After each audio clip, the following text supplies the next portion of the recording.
Jaya Radha Madhava Kunja Bihari Jaya Radha Madhava Kunja Bihari Gopi Jana Pavana Girivardhari Gopi Jana Vallabha Girivardhari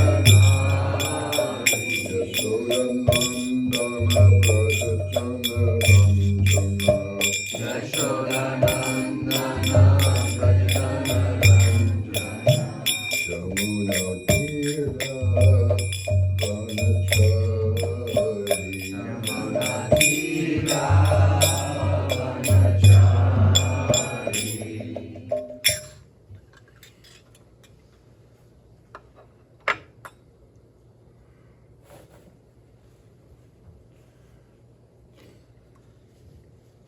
So,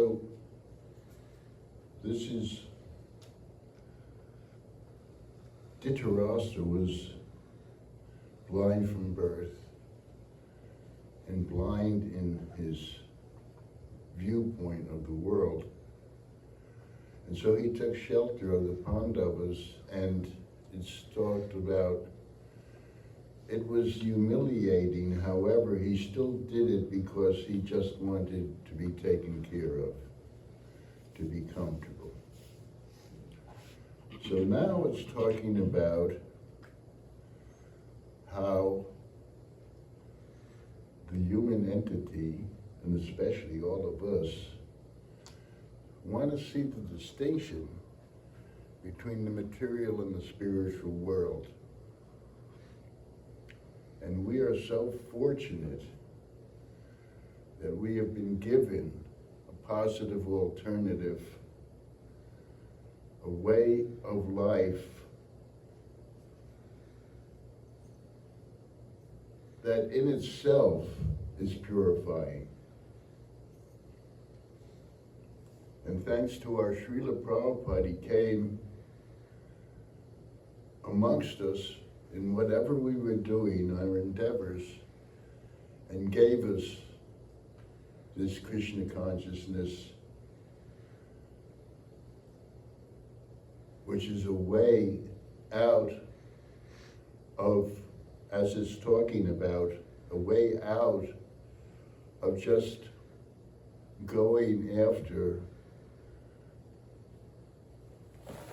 transient pleasures, band-aids, escape from the challenges of the world on this planet.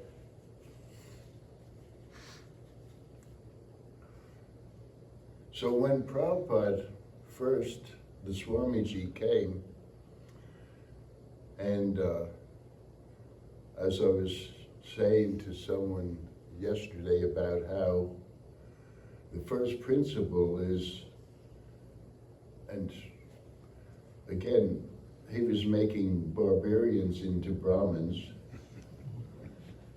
and he said that we have to control our senses rather than being controlled by them. So this was the formula for getting out of the material world. Now, as a kind father guiding us, spoon-feeding us, we didn't, in the beginning there was no kartals, no mridanga, no deities, a few books. Swamiji sat on the altar. There was no Vyasa song. He was having to spoon feed us this Krishna consciousness. So, of course, this principle is one of the first ones about identifying the material and the spiritual world. But there's a nuance, a caveat to this understanding. The first understanding may be, okay, I'm going to just renounce everything. But our senses are indicators how we process. And so then he gave us a really nice understanding of this. And that understanding is that instead of renouncing the material world because we're in the middle of it, what he said, and it's in the first back to Godhead, which was mimeographed. I don't know if you know what mimeographed is, but it's an ancient form of printing. It's on a wheel. Our first back to Godhead were mimeographed. It wasn't the glossy covers. The first cover was Lord Nrsimha, and I asked Prabhupada in Montreal as a child-like question, and he was so kind to us. And I said, "Can we wear Lord Nrsimha mask on Harinam?" And he said, "Yes." He said, "What great men do, others will follow."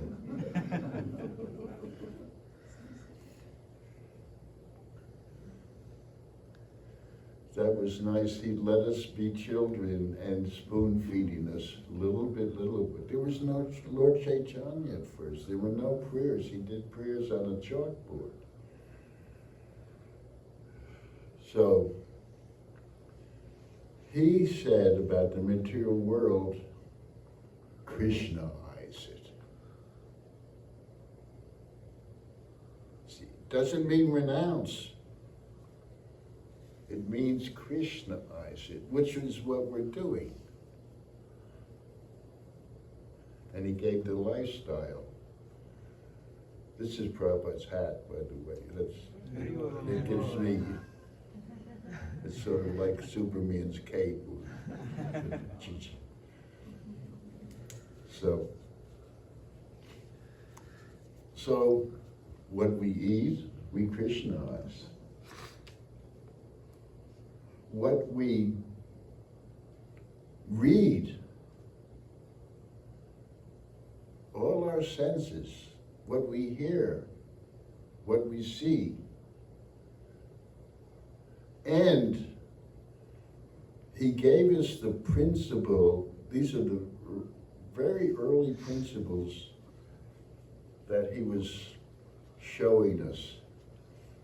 And the principle which we see, and you've been doing it maybe from young years, and we don't want to take for granted what we have here.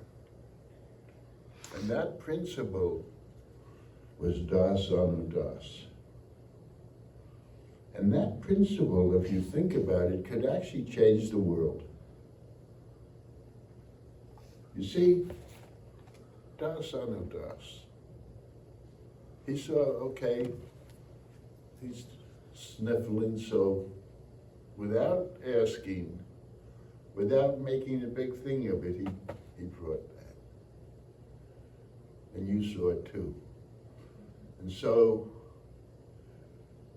this is such a nice principle. This is how this paradise is going on.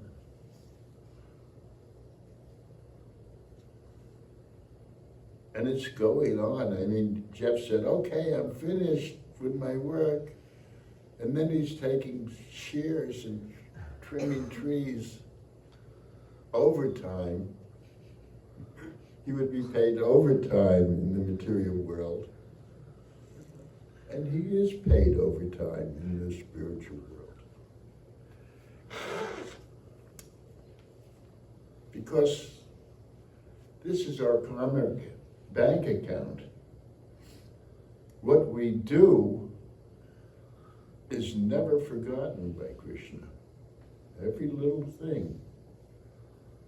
And Prabhupada was expert at, when I was put in charge of Krishna Balaram Temple, sometimes I would throw a piece of something on the footpath to see how people would react. The majority of devotees would pick up, and then I'd throw it again. But some people would just step on it, and some people would kick it but not pick it up.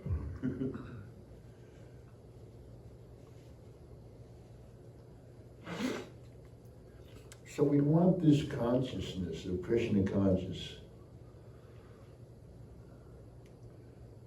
all the time, not taking it for granted. Every moment we want to remember Krishna. So how can we do this? Every time we drink some water, Krishna says, I'm water. Water is more valuable than oil. So every time I drink some water, I think, thank you, Krishna, for this.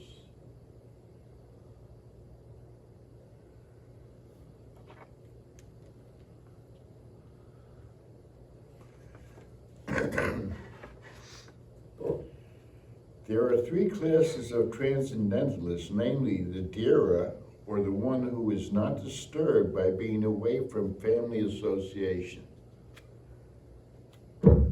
Well, we have a family, even if you're not married.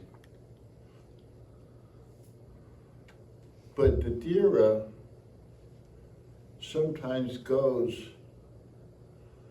to have some quiet time, reflective time, like those in the caves of the Himalayas, because this balances out our active service.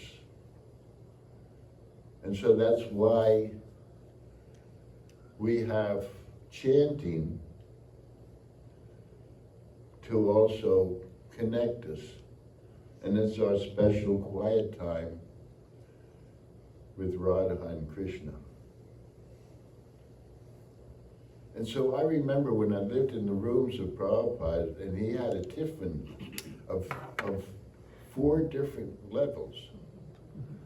And he would cook the rice, and the dal and the sabji, and then maybe chapati on top. And I saw in his rooms, and I was just there, that even though I was alone, I had a full day of Krishna consciousness. And so now, even right now, we're experiencing that. We're rising, and we're honoring,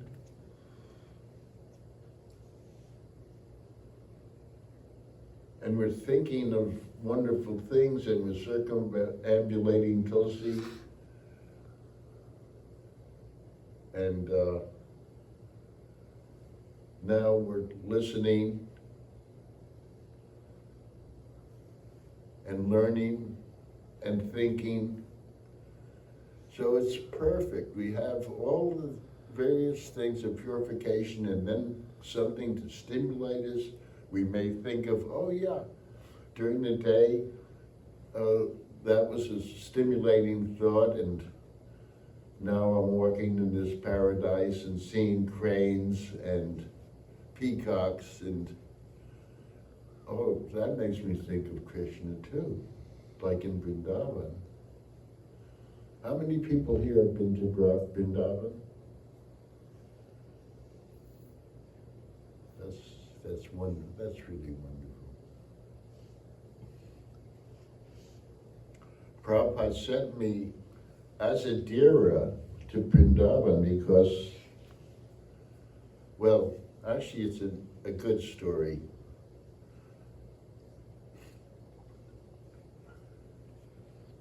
We were invited to Amritsar to a gathering, a sadhu sangha.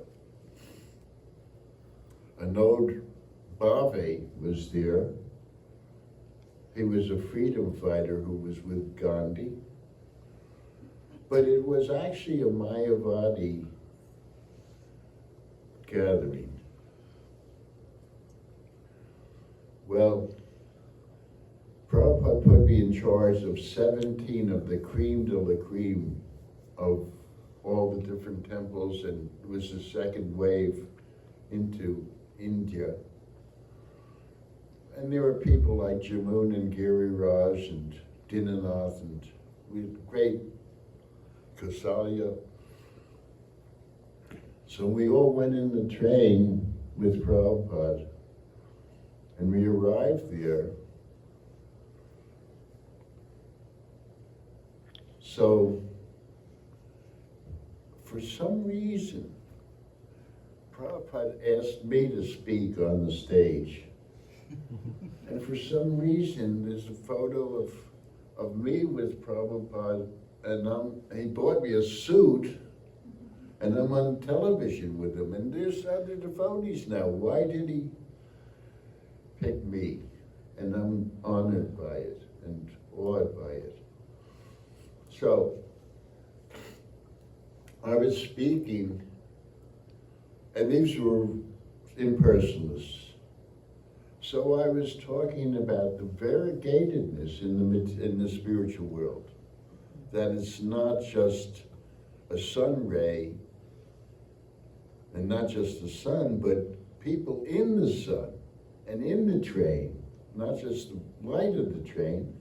There's variety and interaction.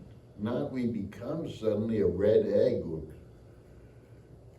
we become God, we relate with God. So I'm saying there's variety, and I said that's why we pick a guru that resonates with us, we pick a wife or a husband that resonates with us, and that's why we eat prasadam, not stool in the street. Well, the guy was waiting with a hook. He didn't like what I was saying, and he hooked me off the stage. It wasn't actually a hook, but they used to have that in the United States. Okay, we don't like it. He took me off the stage. So Giriraj, and he was pretty much saying the same thing I was.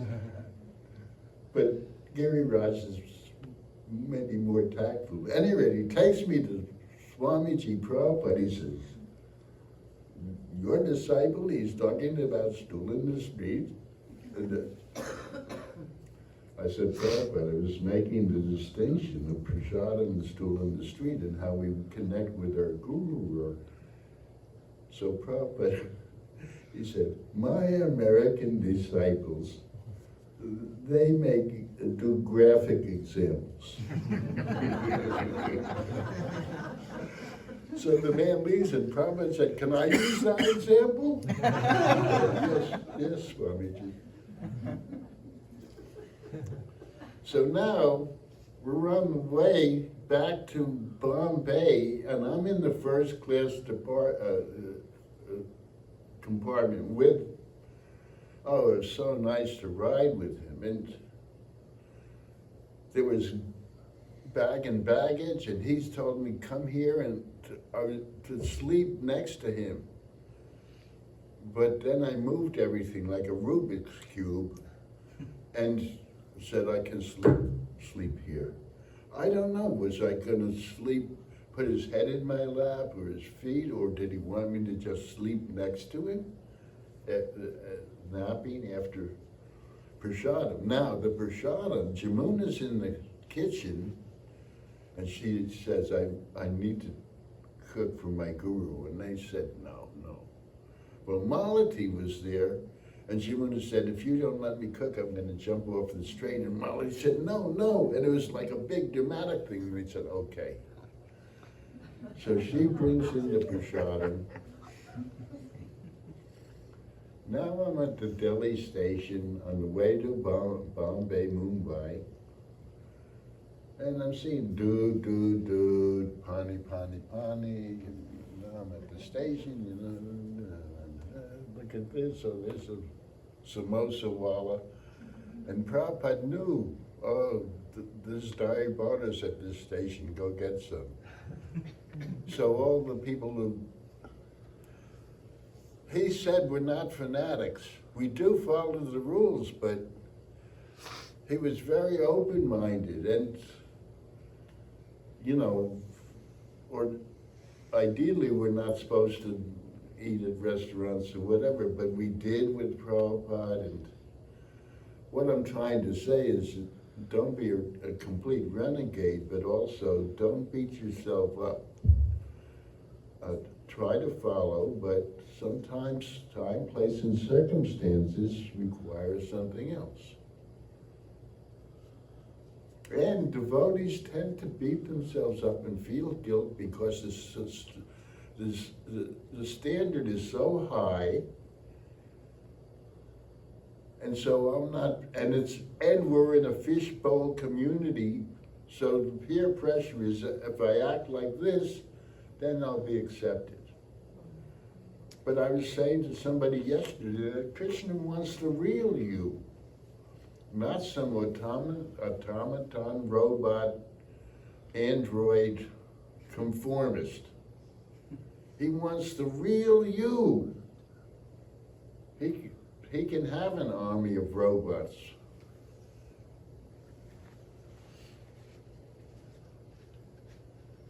Walruses, as John Lennon said.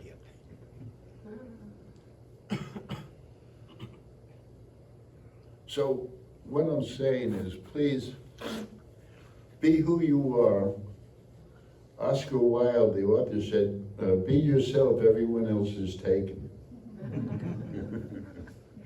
And you're so smart, you all got it immediately. So, I'm in the station, dude, party, and this man comes, and he speaks Hindi. He was as Prabhupada called, a liar. We had a lawyer's meeting in Amritsar, and he was saying, be Moonies, not just settle for things, but be innovative. And he called them liars, which I always laugh. You liars should. So this liar comes in with, and they had these black outfits with, I remember in Mathur, I'm doing Krishna Balaram temple, and things are being held out outside with rocks, are plants, and we couldn't find them. Oh, I'm sitting on them. And anyway, so I'm sitting in the temple, in the station, and the man talks Hindi, and the sweets he brought crumbled. It was just a red flag, this character. And suddenly Prabhupada says, this gentleman says he can help us start a temple in Delhi. So get down and see what you can do. What? I was on the way with Bombay when I'm talking with Prabhupada, and now he's kicking me out of the nest.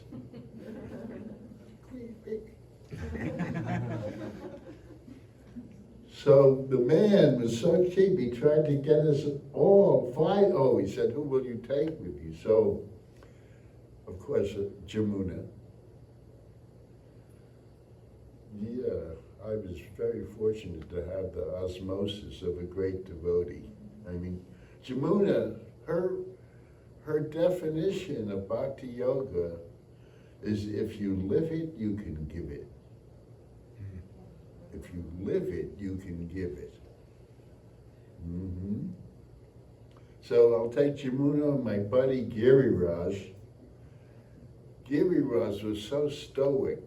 The Boston Temple, I used to kid them that the Istagoshi meeting was how to split up one garbanzo bean. He wouldn't look, his Maya's every place. And we were in a plane, 2 engines, and the cockpit was no door. It was just a blanket, and people were holding goats And chickens, I mean, it was, and people vomiting in the aisles. It was, and he says, Maya, and I said, yeah, it's everywhere. Anyway, I'll take Giriraj, and so there was a brahmachari who didn't get along easily with people, and I said, I'll take him. Because in a smaller environment, some of these staunch Guru creepers, Tamal, all these almost gangster personalities, one-on-one, were beautiful. And so I took the Gopal and he became our legs. It was a good decision. And he puts us in a temple on Old Delhi and New Delhi gate, right on the gate. There's New Delhi, modern, there's Old Delhi. And there were bandar, monkeys and weasels in the rooms. But one door opens, another closes. There's a lot of possible blessings. You never know. You want to see the good. The good for me was I was near Vrindavan. And I was reading Paramahansa Yogananda's book of cities, and a great book, Autobiography of a Yogi. It helped a lot of people become devotees. And there was one chapter where his brother challenged him, go to Vrindavan with no money and see what your Krishna will do. And he was welcomed, he was fed, people gave him money, and he came back to his brother very satisfied, but it didn't take as long as his brother thought. And that chapter, amongst perfumed saints and people living long lives in this city, that city, mystic powers, cities, there was a picture of Krishna, and for some reason, that chapter stood out. And then I asked the Swamiji, I said, can I go to Vrindavan? In 1967, I asked him, and he remembered it. And so, yes, we were successful. He started life membership. I befriended a member of parliament who was Indira Gandhi's, one of her advisors.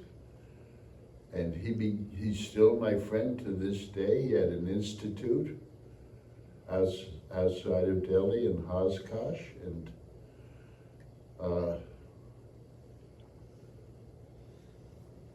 so we were doing things in Delhi, but then Prabhupada said, there's a king, a Maharaj, who's got a palace, Lakshmi Rani Kunj, right on the Jamuna River. Go there and see if you could go get that palace.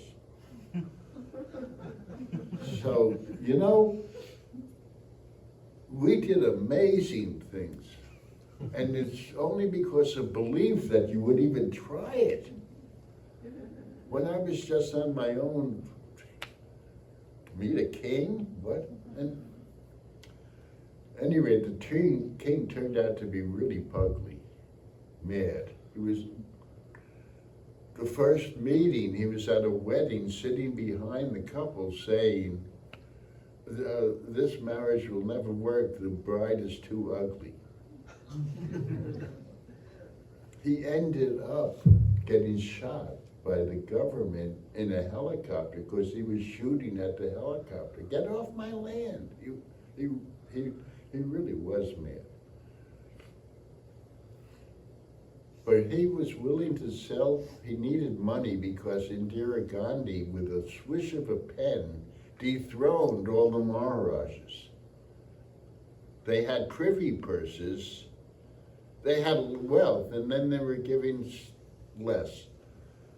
And I was able, by Krishna's grace, to hang out with even the Maharaj of Gangadhara, who was the chief of the Concord of Princes, and they were the delegation in Delhi to lobby for things. any rate, because he was so mad, and it's the whole history, he sent us a julin of gold and silver, but he wanted money for it, the whole thing. At any rate, it didn't work, but by Krishna's grace, we got Krishna Balaram Temple, which was much more suitable. It wasn't right in town, we could expand, but there was it was so far out from Vrindavan Township that there was no municipal water pipe there. And so we got some scientists from Delhi with a machine to see, it was all salty water, to see if we could find sweet water, and we couldn't. But on the morning walk with Srila Prabhupada, he takes his cane, and I'm there, and he says, dig here. And we dug here, and there was sweet water in the midst of saltish. And then we gave it to our neighbors, and we no longer were dancing white elephants. We were valuable and a part of the Vrindavan Township.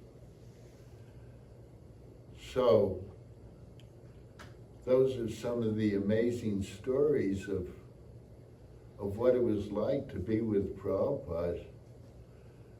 First he spoon-fed us, but then all these amazing adventures with kings and prime ministers, and go to the American ambassador on Sunday and get a free apartment because there's some American devotees. What? I go there, and the wife sees me with robes and go away. I was like some kind of salesperson at the door. So I sat in the driveway, and the ambassador comes in, and he says, "Oh, who are you sitting in the driveway?" I said, "Well, my guru, A.C. Bhaktivedanta Swami, has a plan. And the plan was to get this free house." So he says, I said, "Your wife kicked me out." He said, "Oh yeah, she's like that." So he took me way in the backyard to his bhajan, well, it was his man cave. His man cave. And so we're sitting there, and I say that my guru, because there's a lot of American devotees, would like you to give us a free house or apartment. And I can see the machination of his mind. I'm not a real estate agent. So he said, "Well, I'm sorry, I can't." Now the other ambassador, Keating, loved Prabhupada. He was the senator from New York State. So we had a connection. He enabled us to get a lot of government food to distribute that. He was a really sweet man. Now Prabhupada comes in, and he's teaching them, "I am not this body. I don't identify with the body." And he said, "I don't call you Mr. Striped Suit, and you don't call me Mr. Orange Robe." Mm-hmm. So I had a previous meeting, and he had the same striped suit on. And suddenly my stepmother channeled into me, and she said, he can't buy another suit? Get out. At any rate, he was a really sweet man, and he and Prabhupada, it's in my books by his example, that Mr. Striped Suit. So, this is what Prabhupada's doing now. There's three aspects that I talk about, three S's: Shastra, Sadhana, and Seva. And actually, because we were doing so much savage, sometimes Samashunda and Mukunda and I were running around. Well, Mukunda was not there, but in India, we're running around and working 18 hours a day, and we couldn't even chant our rounds, and Prabhupada never chastised us because he saw that this is what Krishna wants for this time, place, circumstance. This is how we can understand things. That at this time, this place, this circumstance, follow my heart for Krishna. No, this rule and regulation doesn't, and then you're not even successful in the seva because you sabotage yourself with artificiality. No, it's important, but I'm just making the point. Okay, so we're talking about Dhira, or the one who is not disturbed by being away from family association. One in the renounced order of life, a sannyasi, by frustrated sentiment and a sincere devotee of the Lord who awakens God consciousness by hearing and chanting and leaves home depending completely on the person of Godhead who resides in his heart. The idea is that the renounced order of life, after a frustrated life of sentiment in the material world, may be the stepping stone on the path of self-realization. So even if you're still at home, the idea is not to forget Krishna, to remember him.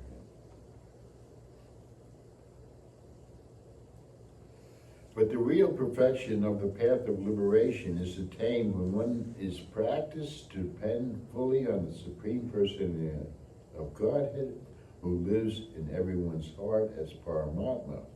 One may live in the darkest jungle, alone out of home, but a steadfast devotee knows very well that he is not alone. And look at Prabhupada's poetry, the darkest jungle. They called him poet. And if I didn't do any other service in Krishna consciousness, I was in the British Museum and I found Bhakti Vinod Kedarnath Datta monographs, and I found the Jaiva Dharma, and I found in one of the harmonists, Abhay Charan, Bhaktivedanta, Prabhupada, it's in the harmonist, and it was a poem.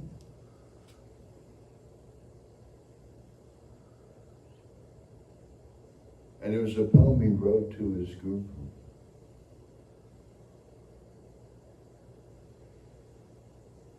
Adore you all.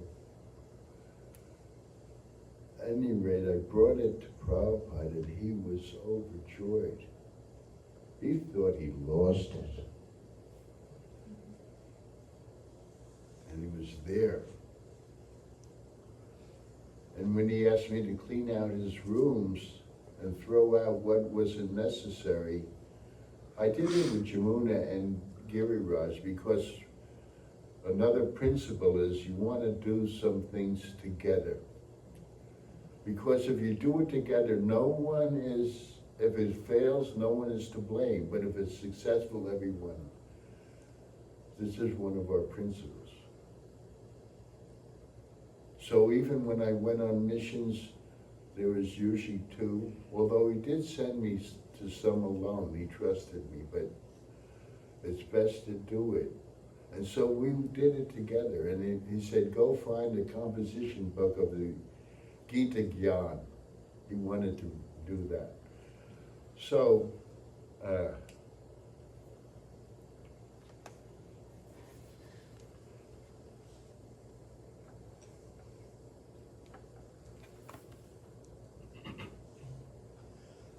one should therefore practice devotional service at home, hearing and chanting the holy name, quality, that means the different aspects of Radha and Krishna, form, pastimes, entourage, the gopis, gopas, in association with pure devotees. And this practice may help one attain God consciousness in proportion to one's sincerity of purpose. One who desires material benefit by such devotional activities can never depend on the Supreme Personality of Godhead, although he sits in everyone's heart. Nor does the Lord give any direction to persons who worship him for material gain. But they cannot reach the stage of a first-class human being as above mentioned. There are many examples of such sincere devotees in the history of the world. Especially in India, there are guides on the path of self-realization. Mahatma Vidura is one such good devotee of the Lord, and we should all try to follow in his lotus footsteps of self-realization. So each one of us, das anadas, we help one another, we actually can be gurus. Cindy thought you were one of the chief speakers at the Sadhu Sangha, and I said, what? She said, oh, that guru who sat next to you. And I said, well, he's not actually the gurus, but he is a guru. Haribol. So actually each of us can be gurus to ourselves, so we can, by this principle of controlling our senses rather than being controlled by them, we can adopt das anadas to one another. Sometimes we take it for granted, and our anathas come out, our past habits. But actually, being in the congregation of devotees, Cindy feels it too.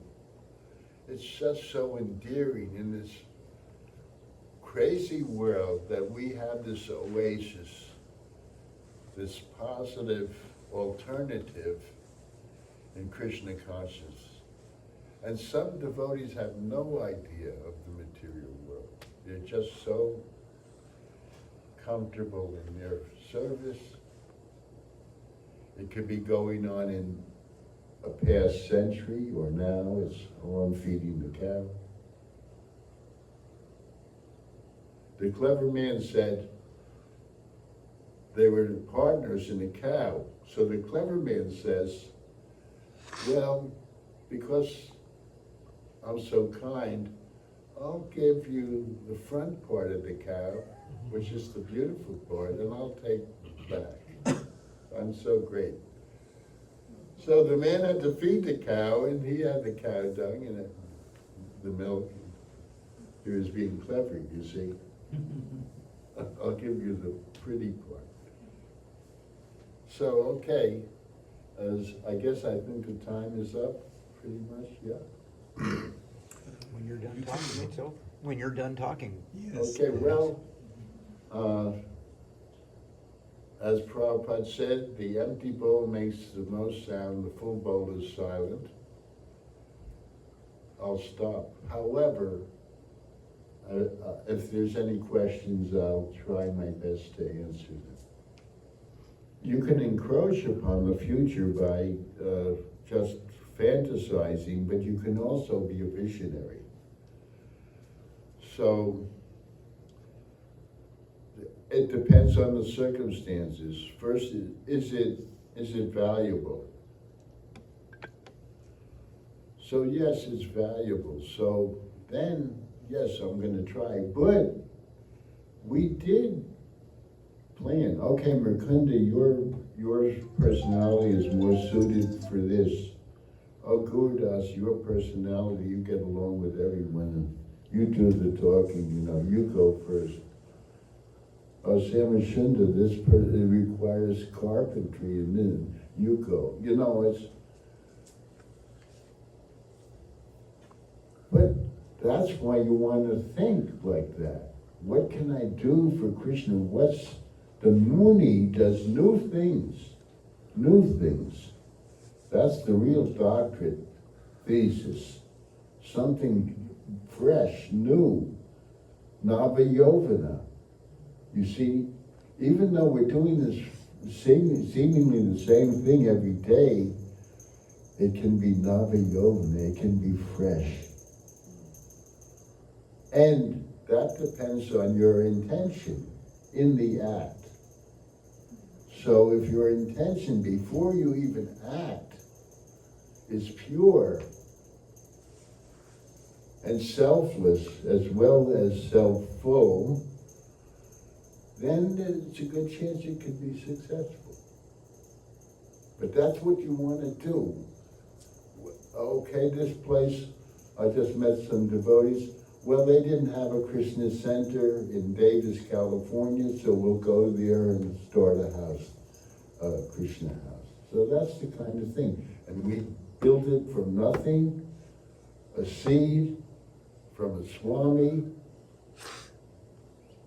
and then look at how it's evolved to this. Places all around the world, and I could go and people could go to India and wear a gumsha and a money belt. No, don't do that. Don't just. We have to use our intelligence. You know, you see a white sadhu with a gumsha and a money belt. So the point is that we use our intelligence, but I think just anything within reason and law, go for it.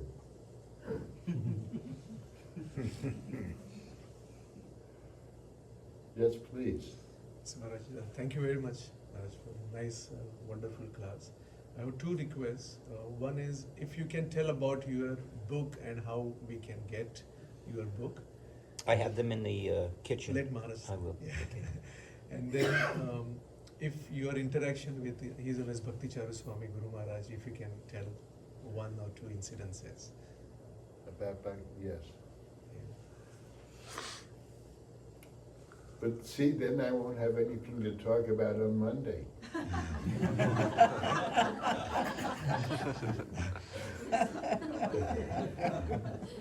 We will enjoy when you repeat. Well, we can just play the tape. I was kidding Radhanath. I said, okay, you're there.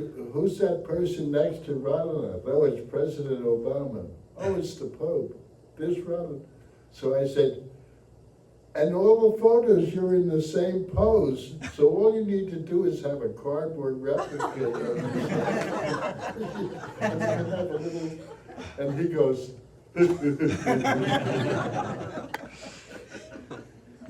any rate, the books, there's 4 books. There's a poetry book, Endless Beginnings. There's what some people say the best book about Prabhupada, By His Example. And Samashunda credits it to get him to write his book, which is wonderful. And then there's one called Love, Medicine, and Music, which I wrote for the public. Like, before I was a devotee, I was part of the civil rights movement and getting beaten up and put in jail, working with Martin Luther King. I had a great life, but then a wild life. And if this guy could become a devotee, then I could. That was the theme. And then I meet Prabhupada, and then I took some of the same stories from By His Example, so I didn't have to write it again.